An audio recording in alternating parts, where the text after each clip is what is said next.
चुनाव से पहले इलेक्टोरल बॉन्ड को लेकर गरमाई सियासत। विपक्ष ने भारतीय जनता पार्टी पर खड़े किए सवाल। चुनाव आयोग ने एसबीआई से मिली इलेक्टोरल बॉन्ड की जानकारी अपनी वेबसाइट पर सार्वजनिक कर दी है।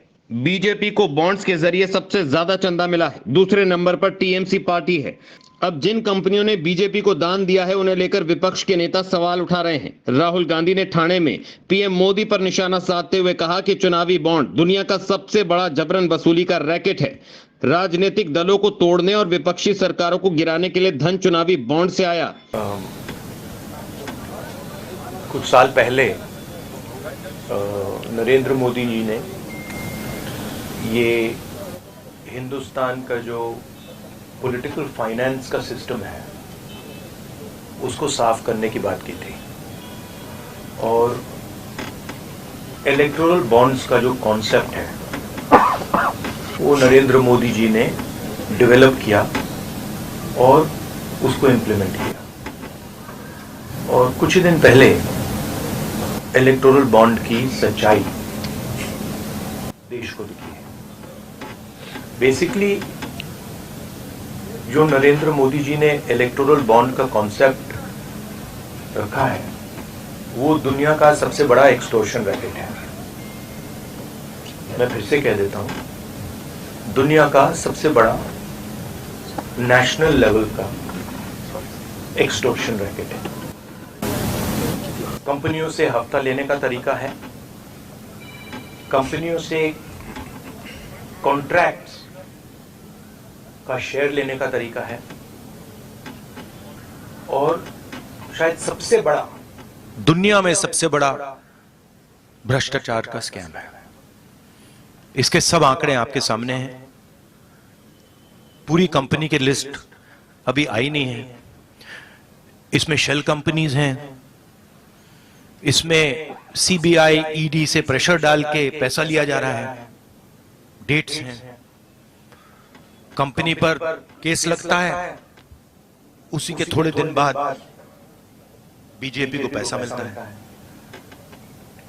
हजारों करोड़ रुपए का कॉन्ट्रैक्ट मिलता है, कॉन्ट्रैक्ट का एक कट बीजेपी को डायरेक्ट मिलता है।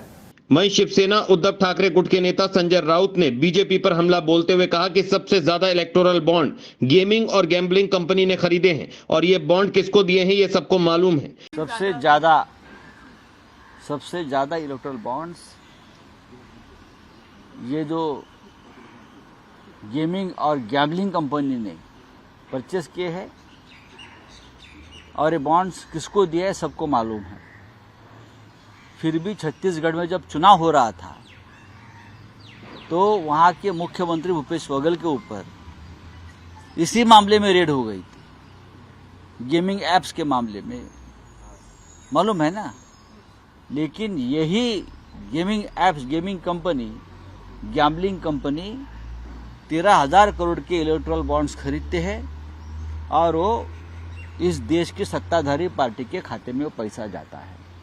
एक उद्योगपति प्रधानमंत्री से मिलता है, दूसरे दिन इलेक्टोरल बॉन्ड्स खरीदकर भारतीय जनता पार्टी के खाते में पैसा जाता है।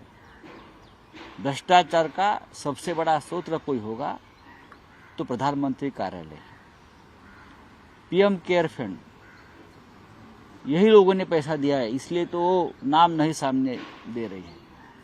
लाखों करोड़ जमा हुए पीएम केयर, जो प्राइवेट फंड है और बताया गया कि ये सरकारी फंड है, ये प्रधानमंत्री कार्यालय का फंड है। उधर दिल्ली सरकार में मंत्री सौरभ भारद्वाज ने इलेक्टोरल बॉन्ड को लेकर केंद्र सरकार पर निशाना साधा। उन्होंने कहा कि बीजेपी खुद ये क्यों नहीं बता रही है कि किस कंपनी ने उन्हें चुनावी बॉन्ड के जरिए कितना पैसा दिया है। सुप्रीम कोर्ट को जानकारी लेने के लिए एसबीआई और ईसीआई पर दबाव क्यों बनाना पड़ रहा है। इसका मतलब है कि सरकार कुछ छिपा रही है। अब जब सुप्रीम कोर्ट ने ये फैसला दे दिया कि इलेक्टोरल बॉन्ड गैर संवैधानिक थे तो सवाल आया कि कौन कंपनियां थी जिन्होंने हजारों करोड़ रुपया राजनीतिक दलों को दिया और उसमें सबसे बड़ा फायदा केंद्र सरकार चलाने वाली भारतीय जनता पार्टी को मिला। 6,000 करोड़ से ज्यादा का electoral bond Bharatiya Janata party को मिला। ये बात साबित है। क्यों सुप्रीम कोर्ट को इतनी मेहनत करनी पड़ रही है कि बार बार केंद्र सरकार को आदेश देना पड़ रहा है, इलेक्शन कमीशन को आदेश देना पड़ रहा है, एसबीआई को आदेश देना पड़ रहा है कि ये दो, ये दो, ये दो।